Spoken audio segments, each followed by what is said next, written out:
பரிசுத்த ஆவியானவர். பரிசுத்த ஆவி யார்?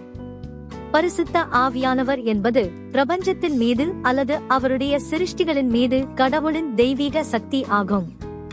வேதம் என்ன சொல்கிறது? பரிசுத்த ஆவியானவர் பரிசுத்த திருத்துவத்தின் மூன்றாவது நபர். பூமியில் கடவுளின் தொடர்ச்சியான பிரசன்னத்தை வெளிப்படுத்துகிறவர். பரிசுத்த ஆவியானவர் தனிப்பட்ட விசுவாசிகளிடம் வசிப்பதன் மூலம் கிறிஸ்தவ வாழ்க்கையை செயல்படுத்துகிறார். மேலும் அவர்கள் நீதியான மற்றும் உண்மையுள்ள வாழ்க்கையை வாழ உதவுகிறார். பரிசுத்த ஆவியின் பிரசன்னம். பரிசுத்த ஆவியானவர் உலகத்தை உருவாக்குவதில் பிதா மற்றும் குமாரனுடன் இணைந்து செயலாற்றினார். பரிசுத்த ஆவியின் மற்ற பெயர்கள்: உதவியாளர், ஆலோசகர், ஆறுதல் அளிப்பவர், ஊக்குவிப்பவர், வக்கீல். பரிசுத்த ஆவியின் குணாதிசயங்கள்: பரிசுத்த ஆவியானவர் ஒரு நபர், கடவுள், திருத்துவத்தின் ஒரு பகுதி.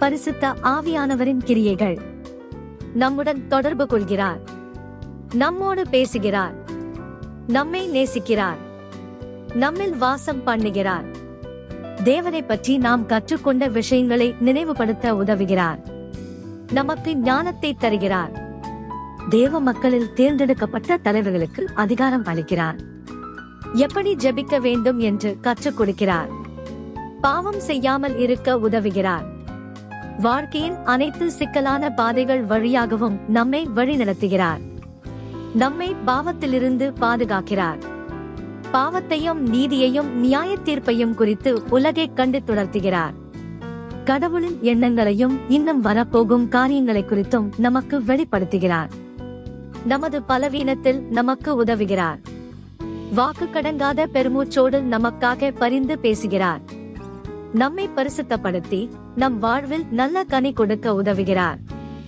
ஆவிக்குரிய வரங்களை தருகிறார். இதன் மூலம் இயேசுவின் வல்லமையை உலகிற்கு பறைசாற்ற முடியும். பரலோகத்தில் நமது குடியிருப்பின் உத்தரவாதத்தை நமக்கு தருகிறார். பரிசுத்த ஆவியின் வரத்தை எப்படி பெறுவது? அப்போஸ்தலர் 2:38 கூறுகிறது, நீங்கள் மனம் திரும்பி ஒவ்வொருவரும் பாவ மன்னிப்புக்கென்று இயேசு கிறிஸ்துவின் நாமத்தினாலே ஞானஸ்நானம் பெற்றுக் கொள்ளுங்கள், அப்பொழுது பரிசுத்தாவியின் வரத்தை பெறுவீர்கள். கர்த்தராகிய இயேசு கிறிஸ்துவை விசுவாசித்து அவர் உன் பாவங்களுக்காக மரித்தார் என்று அறிக்கை செய்து மனம் திரும்பி ஞானஸ்நானம் பெற்றுக் கொள்ளும் போது பரிசுத்த ஆவியின் அபிஷேகத்தை பெற்றுக் கொள்வீர்கள்.